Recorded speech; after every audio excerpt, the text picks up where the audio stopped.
Chers amis, nous avons vu dans le chapitre précédent que le trou maculaire n'est pas initié par une traction ou une contraction vitréenne, mais par une ischémie, probablement choroïdienne.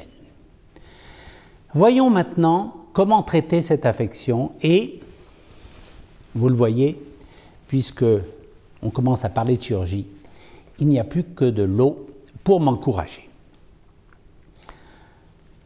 Comme je l'ai dit dans les chapitres sur l'édème maculaire, j'enlève systématiquement la limitante interne dans le trou maculaire depuis fin 1991. Je pense même être celui qui a initié ce concept thérapeutique. Mais je ne veux en tirer aucune gloire pour deux raisons. D'abord, parce que je n'en ai eu aucun mérite, je l'ai fait spontanément sans réfléchir, puisque j'enlevais déjà la limitante interne dans les membranes épirétiniennes depuis 3 ans grâce à la lampe à fente opératoire fixée sur le microscope. Mais aussi parce que pendant 18 mois, je n'ai même pas injecté de gaz. Je me souviens, j'étais à un congrès sur la chirurgie maculaire organisé à Lyon par Mireille Bonnet en 1993.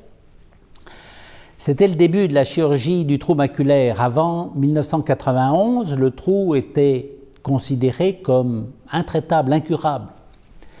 C'était une période rétrospectivement assez riche en enseignements. Certains se contentaient d'injecter du gaz sans vitrectomie avec un pourcentage de l'ordre de 20 à 30%. D'autres faisaient une vitrectomie avec ablation du cortex vitréen et injection de gaz et obtenaient jusqu'à 50% de succès. Il y en avait même certains qui commençaient à injecter du TGF-bêta 2 et personne, excepté moi, n'enlevait la limitante interne, mais je n'étais pas au courant qu'il fallait injecter du gaz. Et je présentais au congrès de Mireille une série de 42 cas de pelage de la limitante interne sans tamponnement, avec 24 succès anatomiques, soit quand même 57% de guérison. Et à ce moment-là, j'entendais Michel Gonvers me dire « Mais Didier, pourquoi n'injectes-tu pas du gaz? Tout le monde fait ça !» Et tout penaud, je rentrais à Nantes pour faire la même procédure, mais associée à une injection de gaz. Pourquoi est-ce que je vous raconte cette anecdote? C'est parce qu'elle permet de comprendre les errances que certains de nos confrères dans le choix de la procédure chirurgicale ont pu avoir. Parce que tout marche, plus ou moins bien, mais tout marche. Par quel mécanisme? Le gaz, même injecté seul, après avoir désorganisé un peu le vitré, marche car il offre un plan de prolifération à la réaction gliale qui lui permet de fermer superficiellement le bord interne d'un petit trou, le reste se fermant sous l'effet de la pompe de l'épithélium pigmentaire.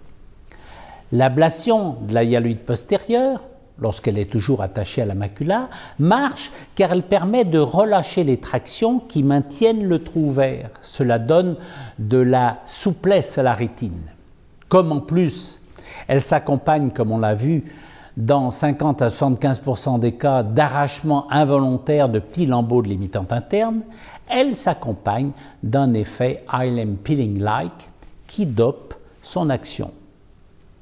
Enfin, l'ablation de la limitante interne a les mêmes conséquences que celles décrites dans l'édème maculaire.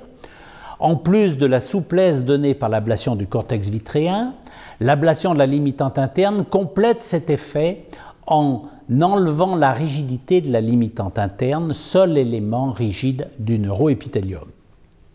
Elle entraîne une stimulation de l'EGFR, engendrant, comme on l'a vu, une gliose des cellules de Müller qui, en augmentant de volume, comble une partie du trou, tandis que la réaction gliale met les bouchées doubles en suivant le plan de prolifération offert par la bulle de gaz ou par un lambeau de limitante retourné en cas d'inverted flap technique. Mais La grosse action que l'ablation de la limitante interne apporte en plus de la simple ablation du cortex vitréen, ce sont tous ces mécanismes protecteurs et réparateurs que la stimulation de l'EGFR permet d'obtenir. C'est ce qui fait la différence que beaucoup n'ont pas encore compris, c'est que l'ablation de la limitante n'est pas seulement utile pour augmenter le pourcentage de guérison anatomique, mais aussi et surtout pour que la qualité de récupération fonctionnelle soit meilleure.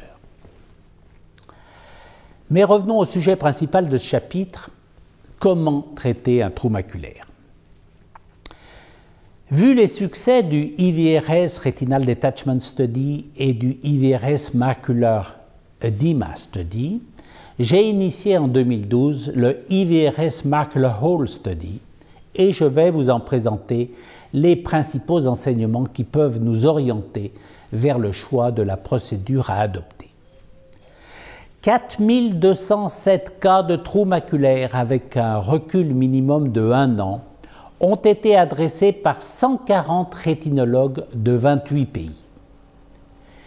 Des statisticiens italiens sous la direction de Barbara Parolini ont étudié 30 variables différentes. À noter que la taille du trou n'a pas pu être étudiée faute d'étalonnage précis dans la mesure du trou. Mais passons tout d'abord à la guérison anatomique, c'est-à-dire la fermeture du trou. 14 variables susceptibles d'influencer le taux de fermeture du trou ont été analysées par régression logistique multivariée. Et voici, par ordre décroissant, les 4 variables prédictrices de la fermeture du trou de façon statistiquement significative. Et que voyez-vous? De façon surprenante, l'ablation de la limitante interne n'est pas apparue comme une variable analysable. C'est parce que, dans notre série, tout le monde l'enlevait. Si nous n'avons pas pu mettre en évidence de différences significatives, c'est parce qu'il n'y avait que 39 cas sur 4200, moins de 1%, qui n'avaient pas eu d'ablation volontaire de la limitante interne. Ces cas ayant d'ailleurs un pourcentage de fermeture du trou catastrophique. La majorité de ces cas étaient adressés par des opérateurs français car il faut bien reconnaître que nous sommes en France un des derniers pays où tout le monde n'enlève pas la limitante interne.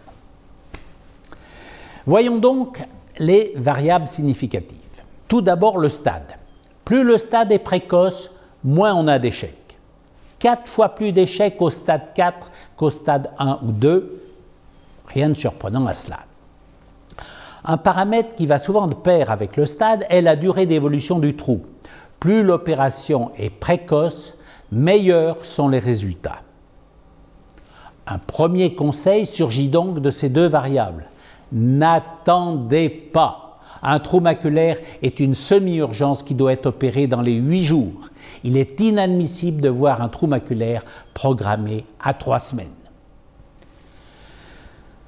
L'utilisation de colorants favorise le succès, mais le nombre de cas étudiés n'a pas permis de trouver de différences significatives parmi les colorants.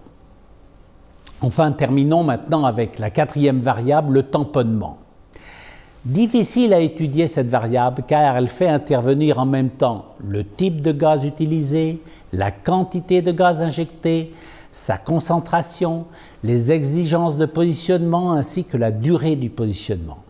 Les choses se compliquent encore plus quand on sait qu'un débutant dans le métier aura plutôt tendance à faire un échange complet avec un positionnement strict, car il n'est pas sûr de son geste, tandis qu'un collègue très expérimenté pourra injecter de l'air sur une inverted flap sans positionnement ou faire un remplissage partiel avec une simple demande de ne pas regarder en l'air.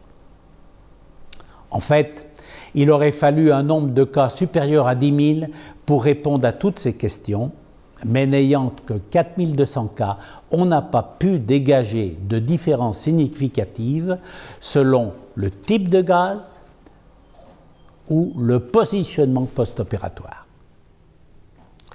Par contre, les variables qui sont apparues comme significatives sont que les meilleurs résultats ont été obtenus par des échanges incomplets avec la simple recommandation de ne pas lever les yeux et un positionnement limité dans le temps à 4 ou 5 jours.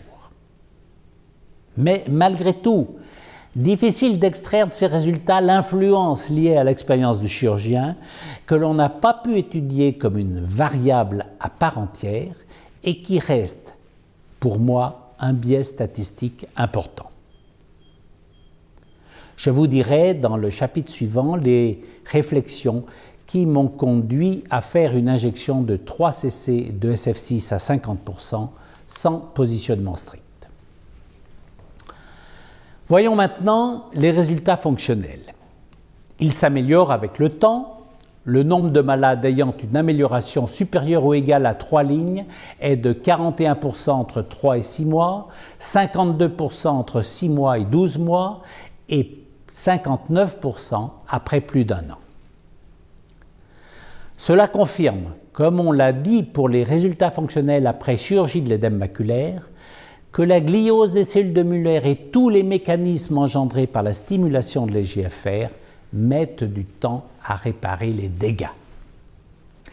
16 variables peuvent influencer la qualité de la récupération fonctionnelle et 4 d'entre elles ont une influence statistiquement significative.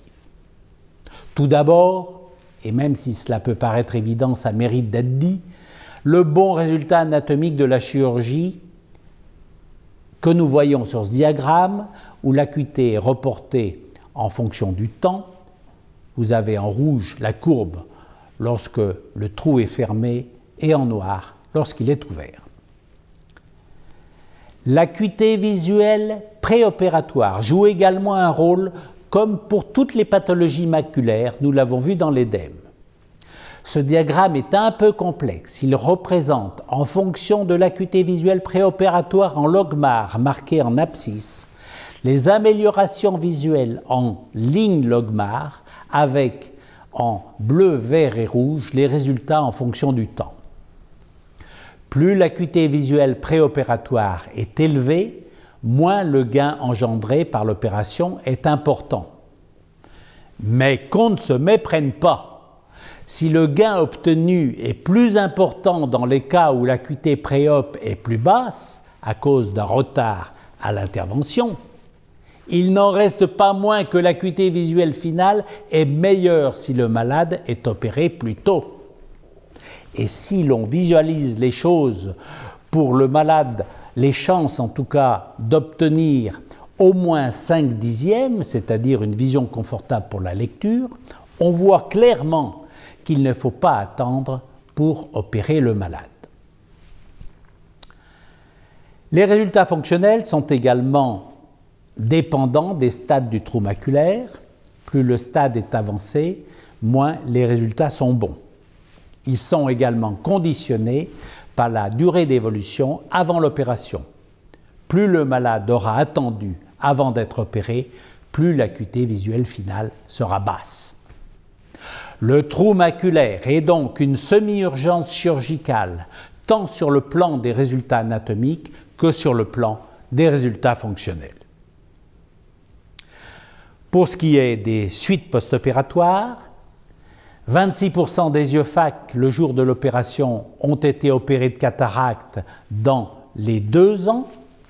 Et si l'on cherche à savoir s'il vaut mieux faire une opération combinée, on sera peut-être un peu déçu par cette statistique où 1033 combinés ont été comparés à 1083 opérations simples suivies de phaco dans un deuxième temps. Il semble que le gain ainsi que l'acuité visuelle finale soit meilleur si l'on ne fait pas de combiné. 3,6% de décollements ont été reportés dans les suites, ainsi que 3,2% de déchirures rétiniennes sans décollement. Une analyse multivariée a montré que la mise en place de trocars est un facteur protecteur du risque de déchirure. À l'inverse, la réalisation d'une vitrectomie complète et d'une large ablation de la hyaloïde postérieure sont des facteurs de risque de déchirure rétinienne. Voici donc, chers amis, le résultat de la plus importante étude sur le trou maculaire jamais réalisée dans le monde, que Barbara Parolini a conduite et présentée au congrès de l'EVRS en 2013. Cette étude confirme en tout point les recommandations que j'ai pu donner depuis 25 ans, opérer sans délai, faire si possible une vitrectomie partielle en ne décollant pas la hyaloïde postérieure au-delà de l'équateur, utiliser un colorant, enlever bien sûr la limitante interne sur le pôle postérieur et faire si possible un échange liquide-gaz partiel avec un positionnement qui vous permettra de tamponner le trou pendant 4 à 5 jours. Dans le prochain chapitre, je vous donnerai mes réflexions et mes petits trucs pratiques pour opérer les trous maculaires. Faites attention à vous. À bientôt.